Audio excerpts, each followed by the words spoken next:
Hi there, my name is Sunny Ritter and I'm a Canadian pianist born in Vienna, Austria, where I'm currently doing my undergraduate degree at the Universität Mozarteum.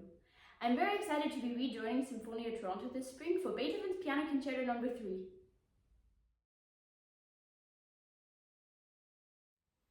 Playing with Sinfonia Toronto was itself very memorable. I was 13 and it was my first time performing 7,000 kilometers away from my parents. On the eve of the concert there was a heavy snowfall. I woke up to this made in Canada magic, and my grandpa and I drove slowly through the snow to the concert hall.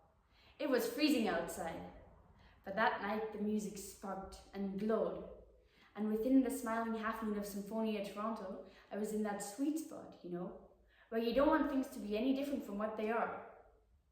You all asked me to autograph the Steinway G, and I was just so honored to sign alongside Leon Fleischer, Daniel Barenboim, and Maurizio Follini.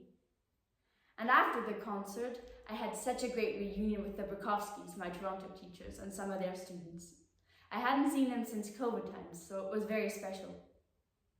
As we were leaving Meridian Arts Centre, the barrier gate of the parking lot wouldn't open. My grandpa was like, "Oh, phooey, we're going to be stuck here all night long." And I was like, "Yay, let's do it all over again." Since then, I had the joy of playing the same concerto, Mozart's No. 21, at the Musikverein in my hometown. It's a weird phenomenon. Playing for 24 people in a small studio concert here at my university sometimes makes me super nervous. But playing for 2,000 people in the historic Golden Hall, that doesn't. The Musikverein is considered sacred ground, right? A temple for classical music. And yet I felt totally at home. It was almost like going to one of those indoor playgrounds I used to love as a preschooler. In fact, now that I think of it, that's exactly what a concert hall is. An indoor playground. Play with passion, play with devotion, but above all, play!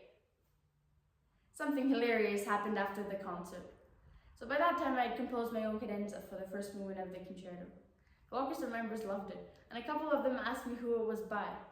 I fibbed a little bit and I said, "Oh, it's by Beethoven. The manuscript was just recently discovered." I guess it was plausible because Beethoven did compose a cadenza for Mozart's D minor concerto. But I had a big laugh because they actually fell for it. I would say my teachers topped the list. I'm hugely grateful to them. 1, for showing faith in me before I did anything to deserve it, and 2, for teaching me the unteachable things and not just treating me like some kind of AI model that just needs programming. Take Pietro de Maria, my teacher here at the Mozarteum, for example. Recently, I was trying to get a more steady, consistent pulse throughout Chopin's Ballade No. 4, but then it began to sound too mechanical, especially the beautiful main theme. I told Pietro I was aiming for continuity, and he was like, "Yes, you need continuity, but you also need spontaneity." And I realized that if I play this beautiful theme too steady, then all the searching is gone, all the longing for love, for homeland, for peace. It needs to live and breathe with something personal.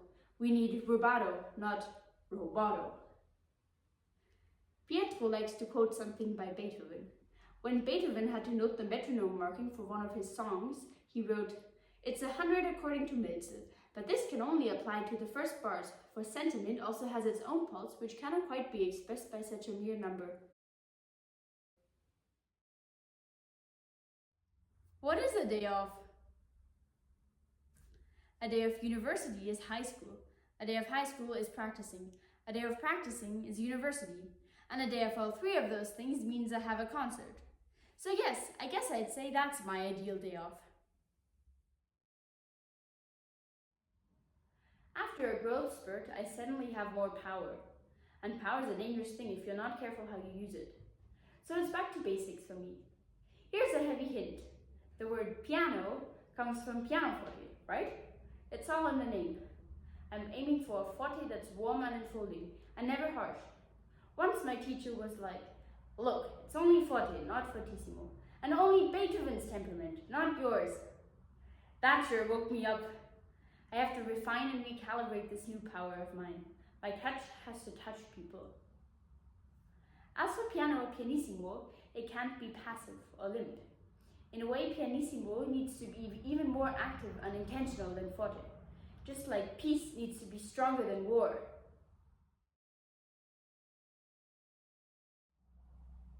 Absolutely. I have a thing for C minor, and Beethoven's C minor is just somehow warped to my own dimensions. I've played the 32 variations, the piano trio, and the Waldstein sonata. Then of course there's Symphony No. 5 in C minor.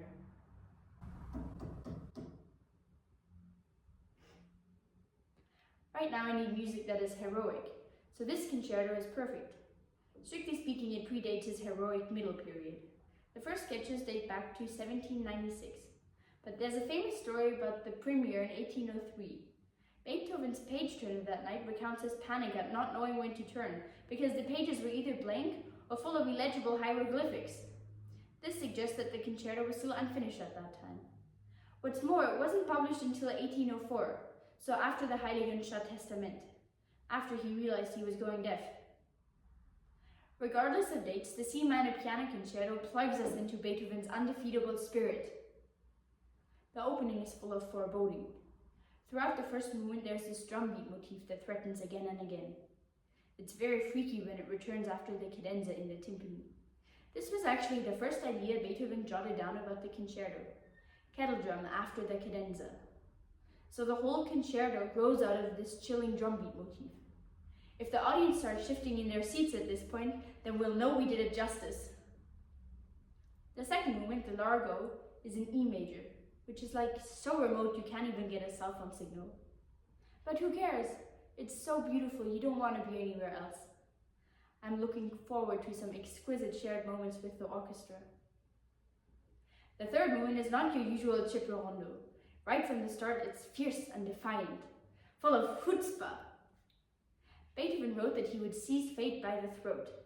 You get that feeling here. Or maybe at this point he's just giving fate the finger?